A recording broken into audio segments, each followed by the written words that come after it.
Ego tells us that we are separate, that who we are is this body that we have, and everybody out there is separate from me. Nothing has been more profound and more powerful, nothing has been more profound and more powerful and important for me than this verse of the Tao Te Ching. This idea that we are all one. That all of us emanated from the same source. And by doing so, by emanating from the same source, we need to see ourselves as connected to every single being, every single person, every single flower, every single tree, every single animal. If you can see yourself in everyone, we're all connected. It makes about as much sense to me to have a smoking section in a restaurant as it does to have a peeing section in a swimming pool, right?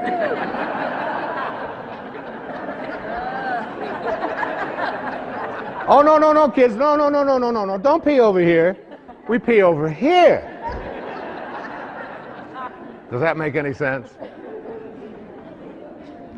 The Native Americans, one of my favorite quotes, I've used it many, many times. The Native Americans would say, "No tree has branches so foolish as to fight among themselves." No tree has branches so foolish as to fight among themselves. We are all branches on a tree called humanity. When you read the Tao, when you read this idea about changing these thoughts and changing your life, you're going to see endless verses that speak to the absurdity of the idea of you having an enemy. The idea that you and anyone else on this planet is an enemy. In the Tao it says, I and enemy cannot exist in the same sentence. And he said, even those who go to war, the ones who will triumph in war are those who go to war without an enemy. And they will treat every victory in war not as something to celebrate, but as a funeral, as an indication that we haven't reached the highest place within ourselves to see that even those people that we judge to be our enemy are really connected to us. And it says in the Tao that a bad man is a good man's job. And a good man is a bad man's teacher. A good man is a bad man's teacher. So, finding that and seeing that, listen to verse 10. Carrying body and soul and embracing the one, can you avoid separation? One who heeds this power brings the Tao to this very earth. This is the primal virtue. This was so helpful to me as I thought about it.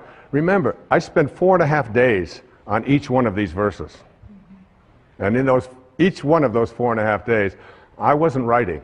I wrote the last 4 or 5 hours of those 4.5 days. For 4.5 days, I took that verse and I went out into the world and I looked at everyone that I encountered, everyone that I saw, and I tried to see myself in them. The person that was, dressed differently than I would dress, the person who was not as attractive, the person who was very old, the person who was very young, the person who used language particularly that was possibly offensive. When I would look out there and I would practice not judging, because the only difference between a flower and a weed is a judgment, isn't it? It's just a judgment. It's just a judgment. And if we want to end violence in our lives and in our society, we have to learn to change our thoughts.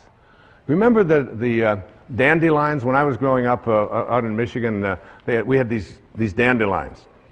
The dandelions would have, at a certain time of the year, they would get all these little fuzz balls at the top of them. The yellow little flower part. I always liked the dandelions. I thought they were really beautiful. And then they have these little fuzz balls. Now imagine if you want to end the problem of dandelions on your lawn.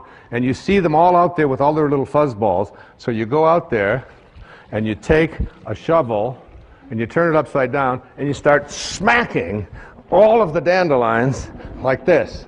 And what do you do when you use violence to attempt to end the presence of these dandelions, which are problem for you on your lawn? Is they all scatter, and then in the spring, guess what you got? You got more. You got new generations of dandelions. There's such a lesson in that, isn't there? There's a great lesson that when we use violence as a means to resolve our disputes, whether it's individually with each other, or whether it's in countries, or whether it's in communities, whenever it is that we resort to that kind of not seeing myself in others, and out of this kind of a consciousness will emerge those people who will ultimately begin to get this. Because if we don't get it,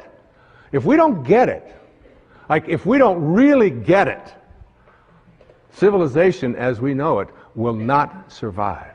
It will not survive. We have to learn that the people that we call enemies, no matter how horrendous they may behave toward us, there is still something of us in all of them. And we can figure out a way. Yes, we of course have to defend ourselves, and yes, we don't allow people to push us, or all of those kinds of things, but at a deeper and a higher level, Lao Tzu was asking us to go within and find that place of peace, and try to reach out to that and help someone to make a U-turn. Those people can be reached because they have the anchor of the universe located within them. In verse 25 of the Tao it says, "Thus to know humanity, understand earth. To know earth, understand heaven," which is where earth came from. To know the way, understand the great within yourself. Within yourself. Look within and see it. Now, every single person watching this program will have conflicts with somebody in their life on a fairly regular basis. Especially if you're in a marriage or in a partnership of some kind. Certainly if you have children, you're going to have conflicts. Now think about what you do when you have a conflict and that conflict comes to an end. The conflict is over. You've expressed your opinion. You may have yelled at each other, you may have screamed at each other, you may not have understood each other, but it's over now. How do you end the conflict? Lao Tzu says, the person of Tao will eliminate all of the pain, all of the stress, all of the anger, all of the hatred, if they decide to end the conflict with love. Just be the one who ends the silence by saying, "We don't agree, but I love you." And it's all over. You have moved a person from staying in the world of the 10,000 things into the world of God, into the world of Source, because the Source has no violence in it. It creates endless numbers of flowers and beings and creations without using any force at all. There's no force there. Here's one of my teachers who lived in Bombay, which is now Mumbai, in India. His name was Nisargadatta Maharaj. He said, "Wisdom is knowing I am nothing. Love is knowing I am everything. And in between the two, my life moves." In between the two. The ability to take a conflict and to end it with love is one of the most powerful things that you can do. It has been a great lesson for me. When we have a conflict, what we do is I will be the person that will pick up that phone. You can be certain of it. I will end that conflict with love. And guess what that does to the conflict? It's over. It's over. You can't pick a fight with someone who just doesn't want to fight anymore, who just sends you love.